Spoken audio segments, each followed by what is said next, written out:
Good morning and happy new year সমস্ত বন্ধুদের। তোমরা কেমন আছো? আশা করি সবাই ভালো থাকবে।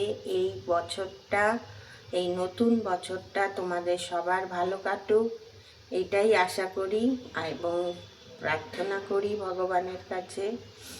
সমস্ত জায়গায় এই দাঙ্গা বিবাদ বিরোধ সব মিটে যাক, সমস্ত মানুষ পশু পাখি সবাই ভালো থাকুক। আর আজকের দিনটা কিভাবে সেলিব্রেট করছো সেটা অবশ্যই তোমরা সবাই জানিও। আমার আজকে স্পেশাল মেনু কি রান্না করব সেটা তোমাদের সঙ্গে শেয়ার করব। এখন অবশ্য সকালবেলা, এখন চা করব। চা দিয়ে তো দিনটা শুরু হয়, তো এরপর কি করব সেটা অবশ্যই দেখাবো। তোমরা ভালো থেকো আবার বলছি, এবং তোমাদেরকে সবাইকে শুভ নববর্ষ, হ্যাপি নিউ ইয়ার জানাচ্ছি। টাটা।